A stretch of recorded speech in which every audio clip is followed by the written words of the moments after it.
Since the days of Plato, philosophers dreamed that a ruler would one day embody wisdom and power in perfect harmony, a true philosopher king.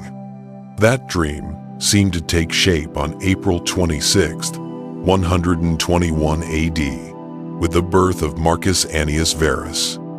No one could have imagined how heavily destiny would rest on his shoulders, yet he would rise to meet every impossible expectation placed upon him. Marcus's early life was marked by both grief and immense promise. His father, Verus, died when he was just 3 years old, leaving him in the care of his grandfather's men who adored him and proudly brought him to the imperial court. Even as a child, Marcus displayed a rare sincerity and integrity. Emperor Hadrian, noticing the boy's unusual seriousness and honesty, began watching him carefully. By age 10 or 11, Marcus was already drawn to philosophy.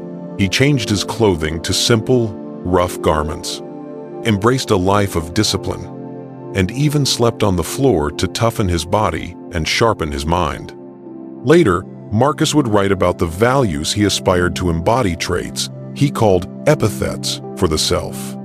They were upright, modest, sincere, cooperative, rational, and unselfish.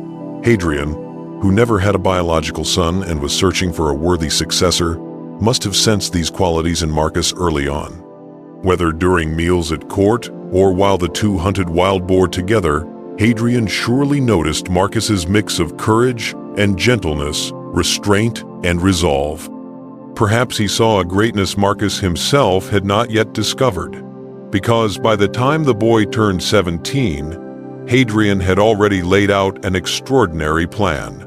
Marcus Aurelius was to become Emperor of Rome. On February 25, 138 AD, Hadrian adopted a capable and respected administrator named Antoninus Pius on the condition that Antoninus would, in turn, adopt Marcus. When Hadrian died a few months later, the path was sealed.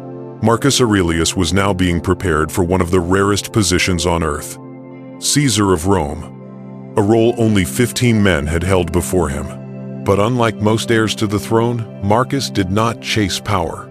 Historical accounts tell us that when he officially learned of Hadrian's plan, he wasn't delighted, he was deeply troubled. He would have chosen the quiet life of a scholar or philosopher over ruling an empire. Yet reluctance is not weakness. The strongest leaders often begin their journey afraid they might fall short. They step forward anyway, knowing the weight of the responsibility. Around this time, Marcus dreamed that his shoulders were made of ivory, sturdy, smooth, and unbreakable. To him, the dream was a sign that he was capable. He could bear what must be carried.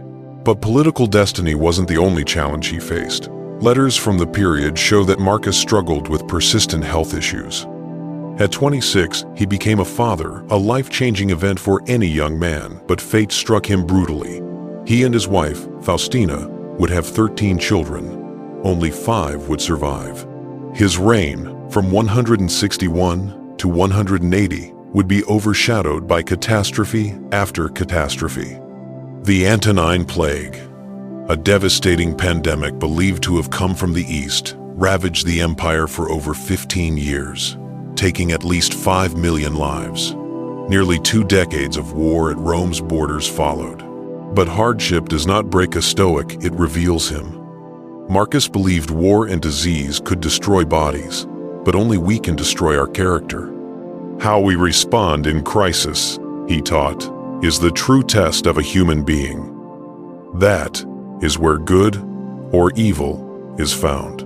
Consider his first major act in 161 AD, when his adoptive father, Antoninus Pius, died. Marcus immediately faced a complicated dilemma. His adoptive brother, Lucius Verus, also had deep ties to Hadrian. What should Marcus do? What would most men do? Marcus solved the problem with humility and brilliance. He appointed Lucius Verus as co-emperor, becoming the first Roman ruler to voluntarily share absolute power. This single gesture showed the world the kind of leader he intended to be. When the Antonine Plague reached its peak, Rome's streets were filled with the dead. People fled the capital in fear. Marcus could have done the same. No one would have blamed him. But instead, he stayed walking the same contaminated streets, reassuring the population with his presence. He refused to value his own safety above his duty. Later, when long wars and the plague drained Rome's treasury, Marcus faced another difficult choice. He could have raised taxes, plundered the provinces, or shifted the burden onto future rulers. Instead, he gathered the imperial family's treasures, ornaments, jewelry, precious items, and sold them in the forum to fund the government. As for us, he told the Senate, we possess nothing of our own. Even the house we live in belongs to the people. This was Marcus's guiding rule. Do what is right. Let everything else be secondary. One of the most powerful expressions of Stoicism comes from him. Waste no more time arguing about what a good man should be. Be one. At the core of Marcus Aurelius's power as both philosopher and emperor was a simple but profound Stoic practice.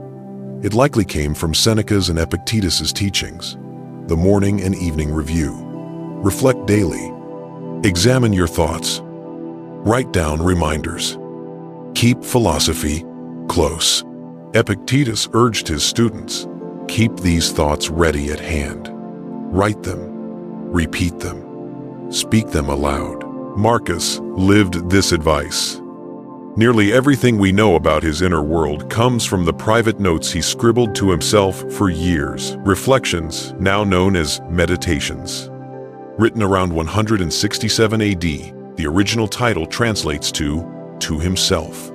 And that is exactly what the book is, a man writing to strengthen his own mind. Those rare moments of quiet, whether stolen in a military tent, during brief pauses between battles, or even while sitting in the arena as gladiators fought, were precious to him. They were his sanctuary. Again and again in his writings, Marcus reflects on death. Perhaps his own health struggles made him more aware of mortality, or maybe it was the constant presence of the plague. Marcus refused to abandon Rome like other nobles. He stayed, waking each morning in a city that smelled of incense and decay, the scent of death and ritual mingled together.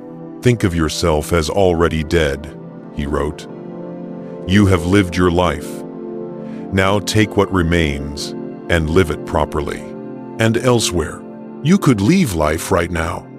Let that determine what you do and say and think, end quote, end quote. In the final years of his life, Marcus grew very ill. He was far from home, leading campaigns near what is now Vienna. Even as his strength faded, he continued teaching those around him. Still the philosopher, still the emperor. His friends wept as they realized he was dying.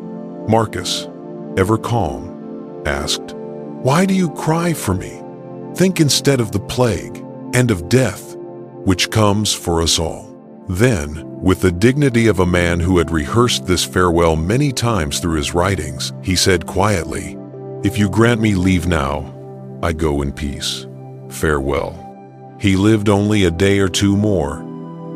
In those final moments, perhaps lying in his tent, he wrote his last reminder to himself, words that appear at the end of meditations. Make your exit with the same grace that brought you into the world. On March 17th, 180 AD, at age 58, Marcus pulled the covers over his head and passed in his sleep. With him died the last of Rome's great philosopher kings. The empire and the world would never again see such a ruler.